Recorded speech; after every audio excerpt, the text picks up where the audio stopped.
Hello and welcome to the next All About Tennis stream. Welcome everyone who is in the chat already. We have some interesting topics and an interesting guest coming out today. There's some bad news from down under, from Melbourne. Maybe you heard it already. There's an incident with a corona positive worker at the hotel. So tomorrow there will be no tennis at the ATP Cup and also at the ATP and WTA tournaments at Melbourne Park. We will talk about all that. And yeah, if you have any questions, as usual, feel free to just put them in the chat. And yeah, about my next guest, he's a guy that came up yesterday, pretty lot in the media because Taylor Fritz had a impressive serve during the match, which was like done before by Lucas Rosol and maybe one other guy, but didn't happen that often. We'll look at that later on. He's a guy from Washington, D.C., has a tennis center there. And yeah, let's just jump in and have a talk with him over all the topics. And here we go. Welcome. Hello. Nice to have you here. Now I think should be fine that people can hear you. In the chat, just text me in the chat if you can hear me well, if you hear us, and then yeah, we just go on. I mean, welcome to the stream. I just said you're from Washington. We just more or less met the last couple of days before we saw each other, probably in social media, but got in contact and I texted you because I'm always interested in getting some interesting people on here. That's what's the stream about, like just having a chat with anyone, like on the social media platform or wherever. I find some interesting people, and yeah, perfect. Hello everyone in the chat. Thank you very much. Yeah, nice. How are you? Perfect. So what I wanted to start is just like that you say something about yourself. Give us a short introduction. Yeah, about yourself, and then we just from that keep going. Excellent. Well, thank you again for having me. It's great to connect. Obviously, we met on social media, which has been a real good networking tool, especially now during the pandemic. But again, a little bit about myself. My name's Logan West. On social media, my handle is Wolverine West, and I'm a tennis coach, tennis pro here in the States. I live in Washington, D.C. My wife and I have a tennis academy in Northern Virginia, just outside the city. Our program is called Go West Tennis. Okay. Yes, I've been playing tennis my whole life. Played Division I in college for Dartmouth College, and trained actually after college. Went to law school, passed the bar in Washington D.C. Practiced as a lawyer for a few years, and then How was kind that? of pivoted. It was good. It was good business, but I have a lot more fun being on the court than in the courtroom. Okay. I pivoted to tennis, which was my original passion. My love of the game, and we created a business around that. Yeah. And it's been great. Okay, cool. So you said like you're doing it with your wife, or you're running the whole tennis center there? Yeah, so my wife and I have both played tennis pretty much our whole lives, and So it's the family business.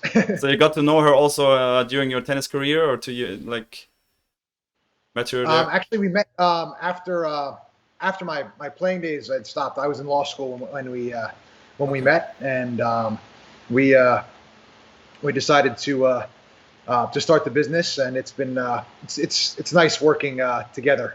Yeah, that's And true. That's true. teaching the game that we love and bringing it to more people.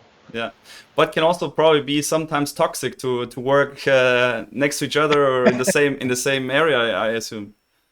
Well, it's I mean, it has its pros and cons, but I think it definitely more pros than cons. Okay. Being able to have that ability, a lot of couples there, if they're working in different career, in fields, they don't see each other at all throughout the day. They come home, you see each other for maybe an hour. Especially if you have kids, all the time is spent with them, and then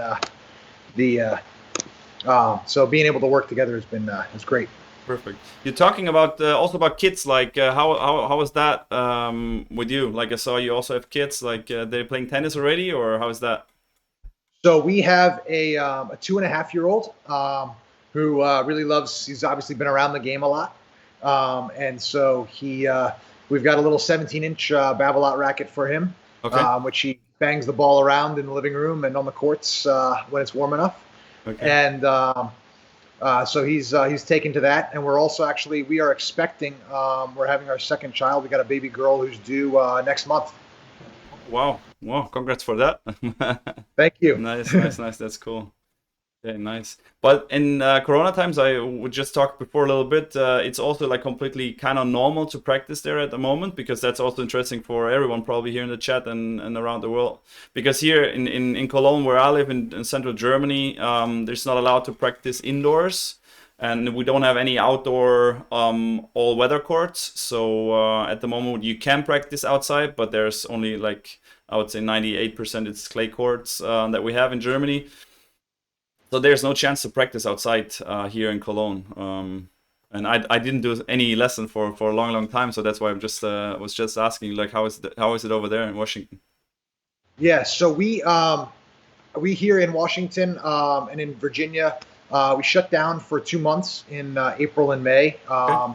The governor of Virginia issued a stay-at-home order, Okay. which pretty much stopped everything. Like hard lockdown, completely like staying at home, everyone? It wasn't the same type of lockdowns you've had in Europe, which have been more strict, but it did shut down basically all non-essential businesses, which included tennis. Yeah. And they actually they were chaining the gates shut at public tennis courts. They were taking the nets down.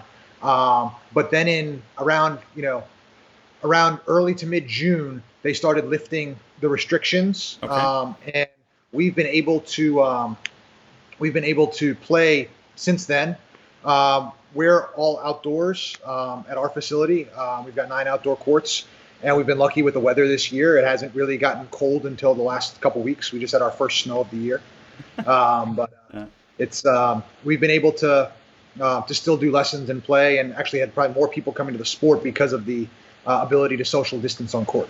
Yeah, that's true. That also happened here in Germany when it started in May, where it slightly the lockdown loosened up a little bit. The people, they started to come to tennis because it was the first sport that was allowed to play, because all the contact sport and the team sport was not allowed. So therefore, yeah, a lot of people, they came to the tennis courts to say, okay, it's a sport I can do. Give me a racket, I'll try. So that was a kind of a boom in tennis, because that's the first sport that was been able to play. Yeah, interesting. But the temperature at the moment, like, okay, you said it was the first snow right now. Like, how was it before? Like you said, like you give like a lot of lessons out there, but must be like 5 degrees, 10 degrees, and then staying there for a lot of hours is also tough, no? Yeah, no, it's been relatively mild, up until like the last couple weeks. So Okay. it's been, probably 5, 10 Celsius. I guess about, in the 40s and 50s Fahrenheit here in the States, Okay. in DC. So it's been relatively a mild winter so far, which has Okay. been good for us, given the. Definitely. So you don't have any indoor courts there whenever there's like rain or snow? You have indoor facilities? Our facility doesn't. There are indoor courts. There are some in DC, Okay. in the area, but there's not a lot. And some people have been playing indoors, on their own. We decided to stay all outdoors given the pandemic. Yeah, that's true. Denny, give me 1 second. I got to grab my charger. Yeah, definitely. Yeah, take it. Go for it. Go for it. Go for it. I'll take everyone in the chat and saying hello. Yeah, Danny, hey, how are you? Everything is fine. Wir sind das und people here. Roman, also hello to you. Thanks for tuning in again. So we going through actually the video why I met this kind of very interesting guy. And I will just head up to a different scene. That is his Instagram account, and he posted actually a video quite a while ago, and then you have to tell us how that started, that Taylor Fritz got to know your post or that serve. Did that happen on social media? Did it happen on Twitter, Instagram? I will first show the people what we're talking about. So Really? that was him serving a very unique serve, what I told you in the opener. Yes. Yes. So that I posted it on Instagram. I like that laugh actually in the end very much. Yes. That's perfectly you. That fits perfect to your character. I really like it. That's nice. Thank So you. yeah, keep going. No, so here it goes. I was inspired. I saw Lucas Rosol do it against David Ferrer years ago Yeah, in an ATP match, true. and hit a service winner with it. And I've been trying. I kind of got into the freestyle tennis game during the quarantine. When a couple months I was off the court, started Yeah, kind of playing around with it, having fun. With the juggling, and then with kind of hitting some trick serves and some of the tweeners and the different shots you can hit on court. yeah. And so started filming some of those. Once we got back on court in the summer, Okay. and so I was looking for new ideas and kind of creative content, and I had come across the Rasal serve, Yeah. and I said, well, let me try this one out. And so I had my friend film it, and I think I executed it pretty well, and decided to put it up there. Really? And it kind of, after a couple weeks, I think one of the tennis accounts on Instagram, I think it was Yes. See You on Court, Okay. posted it first, and then like from there, all of the other tennis legend posted it, functional tennis posted it, Yeah. and then eventually ATP Tennis TV posted it, which is where Taylor Fritz saw it, and I think he commented on their Okay. post to Paul Anacone and Riley Opelka and said, "Hey, this dude stole my serve." Okay. So obviously Taylor has been practicing it, Okay. Nice. and so I commented back to him. I said I've got one question. Will you do it in a match at the Australian Open? Okay. And he responded. He said 100%, and he's a man of his word. He hit it yesterday. That's what we're coming now. I have it right here. It's shown now on the stream. So that was the point that was played yesterday at Melbourne Park. Well, we just variety have to. is the slice of life. Wow. I I've mean, never it's the same serve that we've seen here. He actually lost the point in that moment, but that was the story that he pulled that serve out, and then afterwards, keep going. What happened after? So yeah, I think he said that it's going to work the next time. So I'm calling it now. Taylor Fritz is going to hit that serve for an ace in the Australian Open. You heard it here first. Okay, perfect. We'll wait for that. Maybe if we can bet on it, we should, because I also believe that he will do it again, because he was not happy with that serve. He even let me get back to that picture. You see on the right side in the comment section, he said on that video that Tennis TV posted, he said, "No, my best one. Next time it will work." So for sure, I can imagine, and there were of course some comments there telling him, okay, you have to go for some more practice and then pull it out, put it in on the next match. But also, coming to the next match of Taylor Fritz, or about any person down there, a huge kind of shock message came up right now that a guy from a hotel from the Hyatt, I think, was tested positive. He was working there in the hotel. He was tested positive. It's not clear exactly where the guy worked, but everyone who was staying in that hotel has to immediately go back to the rooms and isolate. They have to make a corona test. Now they're sleeping. Otherwise, we would try to get someone on stream. Maybe I'm doing tomorrow morning a short stream about the whole topic, if I get a pro to explain me what happened there. And what I heard so far is that they get all tested tomorrow morning. Most of them, they don't even know that happened because all the news, they came out very late. So now they're all sleeping. It's now, I would say, like 5 o'clock in the morning, 4 o'clock in the morning. The only guy that know that he has no match tomorrow is Nick Kyrgios, because he's always, of course, staying up late. And he twittered, "Do I have a match tomorrow?" And that's what he twittered. And some other players or ex-players, they told, "No, Nick, there won't be any matches tomorrow." So in a couple of hours would be the first match starting at the Melbourne Park in the ATP Cup, also at the ATP tournament. But there will be no matches at all for Thursday in Melbourne Park because they've all going to isolate.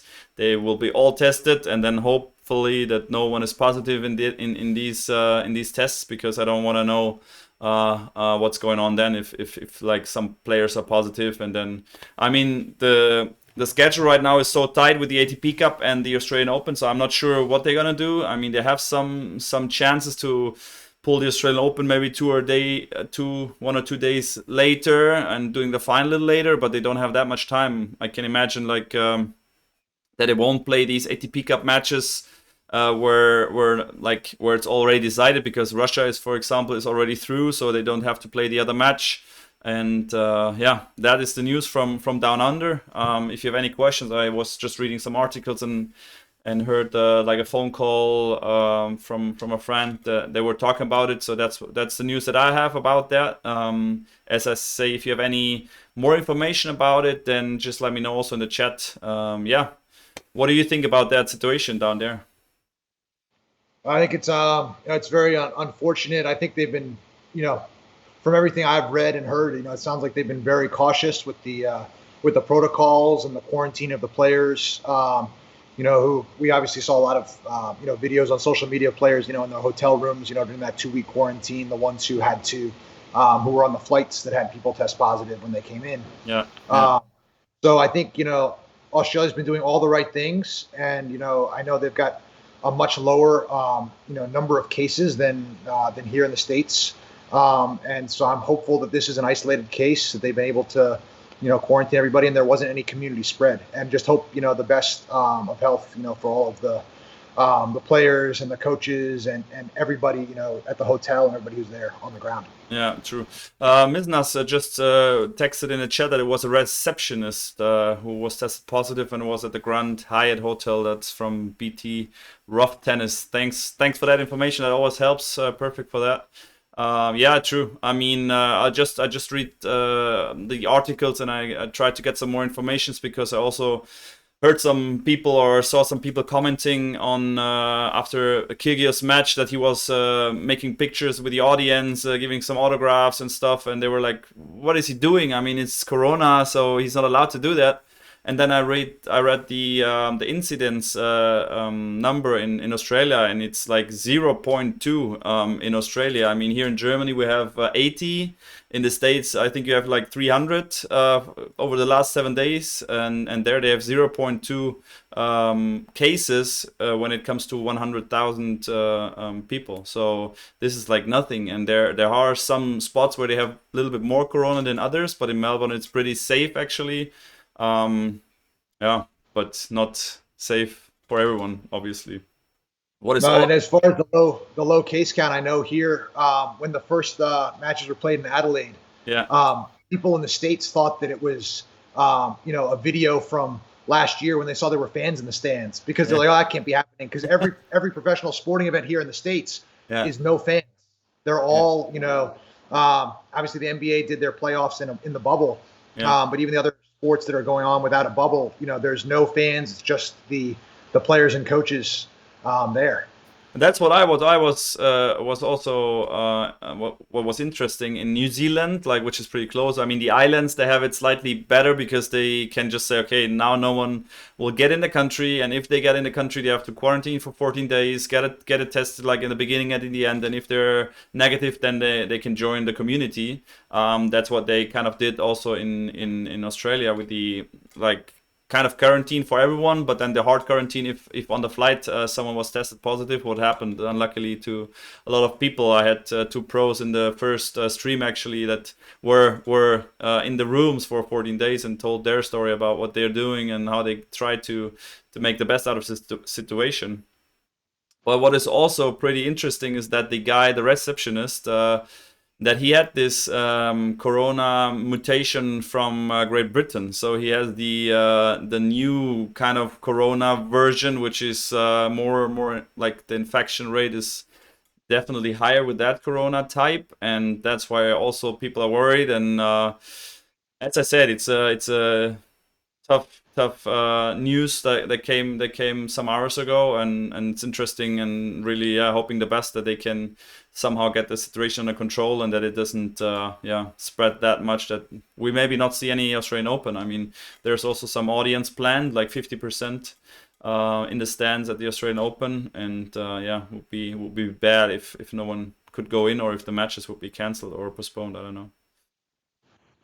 Yeah, Yannis text says, really weird situation, probably no real good solution for that. They have to make choices to see if it's playable to keep the tournament going. Yeah, definitely. I mean, of course, the healthy situation for every player and all the stuff around the Melbourne Park who are involved in the tournament, of course, that's the first priority. And then, yeah, they have to have tough decisions to do the next couple of hours. And I'm probably sure that even if it's in the night at 4 o'clock, a lot of people are working right now to make the best, and they all get like tested in the morning tomorrow, 8 o'clock, 9 o'clock. They knock at the door and say, hey, we have to isolate and do the corona tests, because I think a lot of players, they don't even know yet that they have to isolate and that they have to do the corona test, and that there's no matches tomorrow. They will all wake up and have a shock probably when they open their phone. For sure. That's hard. So how did you see the first couple of matches there? Did you follow the ATP Cup and the ATP and WTA tournament on site? I haven't been able to watch like a full match for a lot of them, but I have been following very closely the results and watching some of the highlights. I know that obviously Russia and Italy have advanced to the semifinals. Yeah. I have to say that Russian team with Medvedev and Rublev looks pretty formidable. That's definitely true. That's definitely true. I mean, they're also for me kind of a favorite team because they're just like, I mean, if you beat one, okay, but you have to beat the other one to have a chance to win in doubles. I mean, that's tough. That's tough to beat for now. I mean, they're for sure a favorite. Yeah. But I think it's going to be interesting. Hopefully, they're able to continue the play, obviously. But it's going to be interesting if they're able to see how it plays out. Obviously, Italy with Fognini and Berrettini, two very dangerous players. I mean, Fognini's probably got some of the best hands in the world. Another trick shot guy. But he lost actually in the first match. A pretty astonishing win for the Austrian guy, Denis Novak, who was ranked just I would say like around 80 or something. That beat him pretty clear, like 2 and 4, I think. But of course, he's dangerous. I mean, sometimes he's just moody and he can lose these matches. But he's definitely a dangerous one. Yeah. I mean, Germany. He's one of those guys who could win. He could beat Nadal one day, or he could lose, to somebody, ranked like you said, like Novak, who's 84, or somebody, who is ranked a ways below him. He's a wild card. That's true. Just like Benoit Paire, maybe you guys saw it. I don't have the video at the moment, but we all would win a service game against Benoit Paire yesterday because he served 4 double faults in a row, and just gave the game away. Then he at least tried to he lost the set like clearly, like 1-6, I think, the first set. Got to the tiebreak in a second, but that was a fun situation, and it's like I watched it like 2 or 3 times. It seemed that he didn't want to double fault all the 4 serves. I mean, he pulled out a first serve. They were really closed out, and on the second serve, one time was net court, the other time was short long. I mean, it seemed really he wanted to put the balls in, because sometimes with Benoit, you also don't know what you get, because if he's moody, I mean, he can kind of tank the matches, and then and then that's it. That was against Fognini too. Exactly. Yeah, true. That's true. So Danny's asking, all the games for tomorrow are postponed. Yeah, like tomorrow there's no match exactly at the Melbourne Park. All the ATP, WTA, and also the ATP Cup tournaments are not playing tomorrow. And yeah, sorry, can't find the news to double check who it was. Okay. I mean, about Germany, I just want to talk shortly about Germany, because of course, obviously I'm German, some German people watching probably, that Andreas Mies is not going to participate at the ATP Cup and also at the Australian Open. His knee injury that he tried to work on that, didn't get better, and he had to pull out also from the Australian Open tournament. So Kravitz and Mies, the French Open winners, they're not playing together at the Australian Open, and Kevin Kravitz will play with Yannick Hanfmann, another German guy that he just found. I mean, it was very hard for him because he could not just take anyone, and no one can fly in and get in that 14 days quarantine period before Australian Open. So he needed to find a player who was there, who was not on the doubles list, and who would make the cut for the doubles draw. So of course, I mean, Kevin is top 10, but still he needs to find any guy that want to play with him the doubles. So he's playing with Yannick Hanfmann this tournament. Yeah, for Germany in the ATP Cup, it's now the deciding match against Serbia. They beat like Canada. Both of them beat Canada, and now it's the deciding match against Joker. And I don't know how that's gonna be. I mean, as you said, like Russia is already qualified and Italy is already qualified, and then I can imagine that they don't play the other match, so they just advance to the semifinals. But I don't know what they do with these matches that are still to play. So that is interesting. What's coming up there? That Germany-Serbia match should be a great tie to watch with obviously Djokovic and Lajovic for Serbia, and then obviously with Zverev, and then Jan-Lennard Struff had a great win, 2 tiebreakers over Raonic the other day. That's true. Yeah, I watched the match actually yesterday night. That was a very good match, and he played very decent. I mean, there are rumors that they don't the Serbians that they might play with Krajinovic instead of Lajovic, but yeah, that's just what I heard. But it's of course it's gonna be an interesting match. And then doubles, unluckily, the Germans, they had to play probably the same as they did against Canada, to play with Struff and Kravitz. Obviously Struff also is a very good doubles player. He played a lot of tournaments. He won also some ATPs, so he's a good doubles player as well. Big serve, good net coverage. So that's gonna be interesting, and we'll all see like how that works. So that is what we have to wait for, and just see what goes on in the media and how they proceed. As I said, I don't want to know what they're doing. Some of the players are positive, and then the whole event is done, kind of, and they have to isolate or quarantine. That's kind of sad, but yeah, that's it. I mean, that's the times that we're in. They try to do their best, and if it happens, it happens. No one can do anything against that. So what are your favorite teams? I just interrupted you about your favorite teams for the ATP Cup. I'd have to say I would think Russia would probably be the favorite, like we said with Medvedev and Rublev. Yeah. I think outside of that, every team's got some dangerous players. I mean, obviously with Italy, we just talked about them, and kind of it depends on which Fognini wakes up that day. Yeah, that's true. And then with Serbia and Germany, to see who advances out of that group. I think either one of those teams can be very dangerous the rest of the way. I mean, obviously with either with Germany having Zverev and Serbia having Djokovic, you've both got a top 4, top 5 ATP player in the mix there, who would be a favorite in any of their matches. So it's going to be interesting. And I think on the other side you've got Spain. Looks like they're ahead in their group, but I think Australia's still alive, right? They are, yeah, they are. I mean, Spain, of course, without Rafa, I'm not sure if he's going to play. Like back stiffness, that's what he says. Why he missed the first match. Of course, if he won't be able to play, then it's going to be hard for them. But of course, with Rafa, Spain is always a country to pick for the victory in any team event, as Davis Cup or of course the ATP Cup. Yeah, cool. If there's any other questions at the chat, like through the messages that we got for our guest today, then just put it there.